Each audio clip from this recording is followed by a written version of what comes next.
दोस्तों नमस्कार।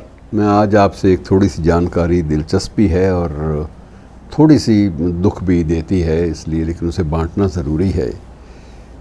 आप सब ने हमारे भारतीय उपमहाद्वीप के एक विद्रोही शायर हबीब जालिब का नाम सुना है। हबीब जालिब का नाम, जहाँ तक विद्रोही कविता का, बागी कविता का ताल्लुक़ है, वो फैज़ से किसी भी दर्जे में कम नहीं माना गया।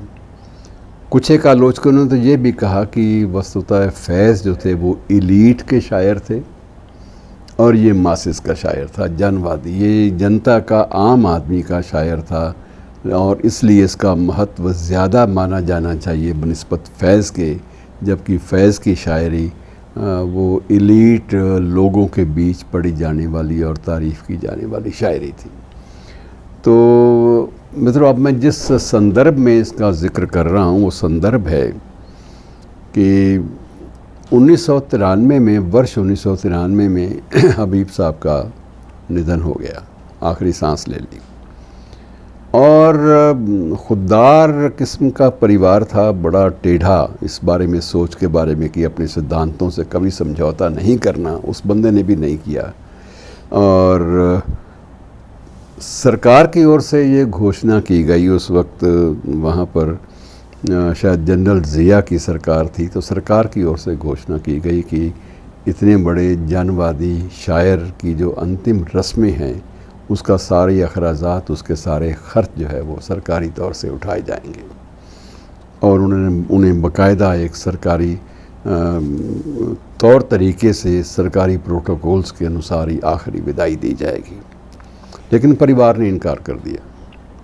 परिवार ने कहा कि हम ये बिल्कुल एक्सेप्ट नहीं करेंगे कि इससे उनकी रूह को भी तकलीफ़ पहुंचेगी और हम कोई भी सरकारी इमदाद इसलिए स्वीकार नहीं करेंगे क्योंकि हमारे पास पैसे की कमी है या आर्थिक रूप से हम संकटग्रस्त हैं, हम ये नहीं करेंगे।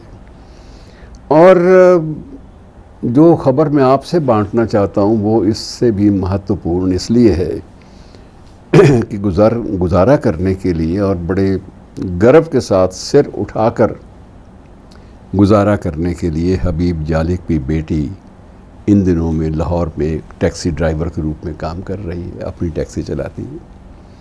ये एक बड़ी जुर्रत की बात है और वो इसलिए उसको मजबूर होना पड़ा कि उसकी माँ को 2014 में उस वक्त की पंजाब सरकार द्वारा दिया जाने वाला जो भत्ता था वो बंद कर दिया गया और उनकी टोटल जो गुज़र औकात थी वो उसी भत्ते पर ही मुनस्सर थी, उसी पर आश्रित थी।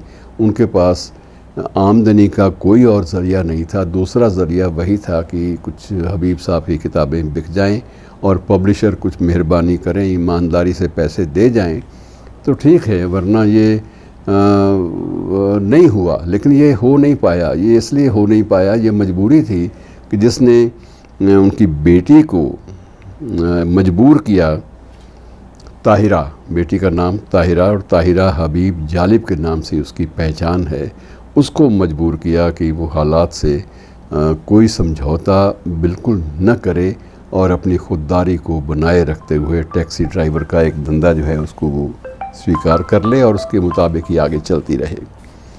तो ये जो तौर तरीका है मित्रों जीने का, ये एक अलग है। और उसके बाद संकट जो है वो तब आया जब ऐसी स्थिति में, खुददारी की शर्तों पर जीने की स्थिति में, जब लाहौर की जो इलेक्ट्रिक सप्लाई कंपनी थी उसने इनको बिल भेज दिया जो 75,000 रुपये का था ताहिरा को।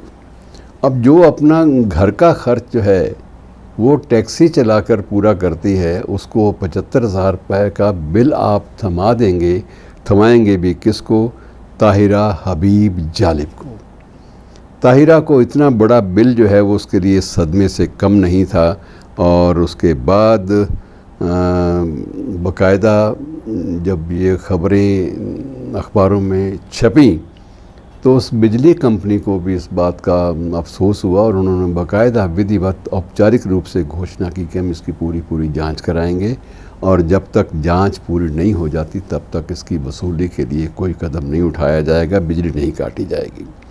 तो अभी तक फ़ैसला तो नहीं हो पाया, क्योंकि वहाँ आसानी से फ़ैसले सिर्फ सियासी होते हैं। ऐसे फ़ैसले जिसमें इंसानी कदरें, इंसानी मूल्य, जीवन मूल्य जब वो बीच में इन्वॉल्व हों तो ऐसे फ़ैसले जल्दी जल्दी नहीं किए जाते।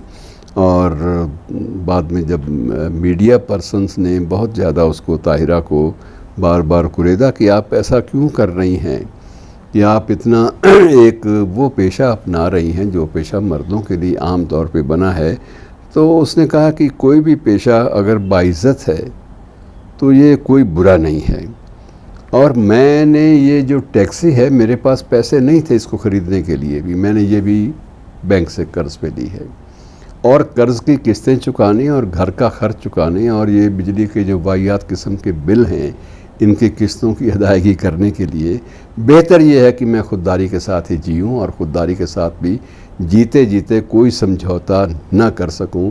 और मित्रों, ये वही हबीब जालिब थे जिनकी नज़में जो हैं वो पाकिस्तान के ही नहीं बल्कि भारत के भी उर्दू जो शायरी के जो बिल्कुल दीवाने हैं उनकी ज़बान पे भी हैं, उनके जहन में भी हैं। शुक्रिया।